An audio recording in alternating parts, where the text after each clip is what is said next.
Hello everyone, it's Jamal Thomas. Welcome to the Progressive Soapbox. Let me check my volume. I hope everyone is doing okay today. Guys, if you dig what's being put down, please feel free to share, like, and subscribe. And you can always support through Patreon. Yeah, good. This one is not going to be long. This is just kind of an update on what's taking place, or what was taking place in Maryland. There was an active shooter. Well, he was. If he's a shooter, he was active at some point. But a shooter, Capital Gazette, what is it called? Capital Gazette in Annapolis, Maryland. 5 people were shot or killed. 5 people were killed. I'm uncertain of how many were shot. But he's taken into custody. Let me read the story before. I just want to make a small point. At least 5 people were killed and a number of others were injured Thursday afternoon during a shooting in the newspaper office, authorities said. There were 5 fatalities that we know of, said William Kampf, acting police chief for the Anne Arundel County Police at news conference. Other people were gravely injured. Okay, so there were people who were shot. So essentially, some were injured, 5 people, they were shot. Police said they have 1 suspect, an unidentified white male, in custody after the shooting at the office of the Capital Gazette, a local newspaper and Baltimore Sun Media Group publication in Annapolis. The shooter used a long gun, a police spokesman said, without describing it in more detail. I have no idea what that means. Police also recovered what might have been an explosive device. Authorities were interrogating the suspect early this evening. One of the reporters described a situation. A single shooter shot multiple people at my office, some of whom are dead. Gunmen shot through the glass door to the office and opened fire on multiple employees. Can't say much more and don't want to declare anyone dead, but it's bad.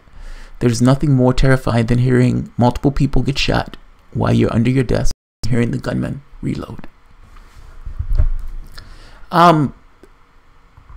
This is just give a heads up on what's taking place or what took place. Look, you're probably going to hear a lot of stories, narratives that boil this down to we should have more gun laws, meaning more laws preventing people from getting their hands on weapons,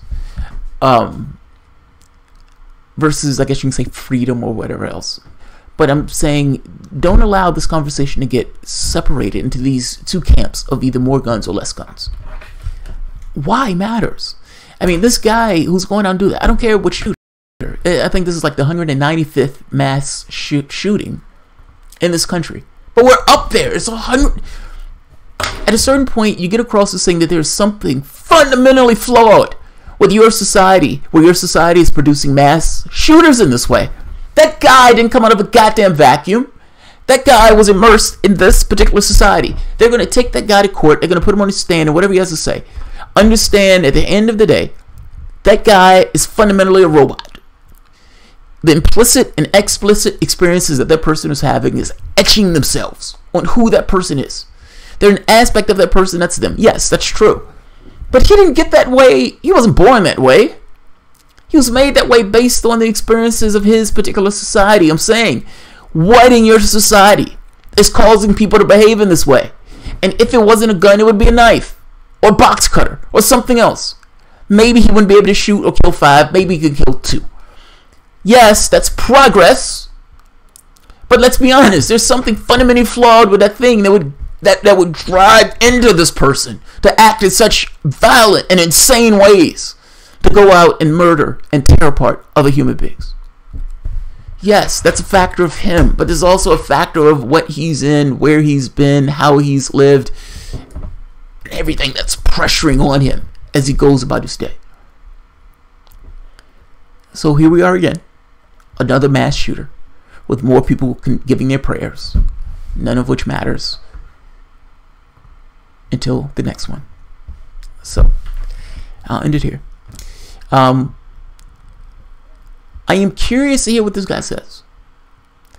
I want to know what he says, because is this one of those things of the way Trump has been attacking the media, and this guy gets wrapped in his head of, oh God, we need to fight the media because the media is attacking Donald Trump?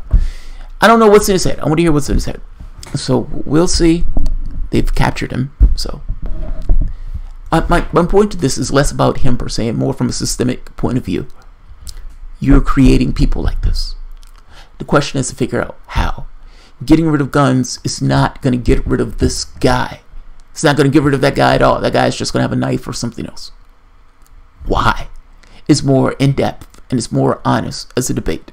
And if your society has gotten to the point where we can't even have those conversations of why does this take place, and I got to be honest, I don't think we can, then we are in for a lot more of these. So, I'll leave it here. Alright guys. Thanks.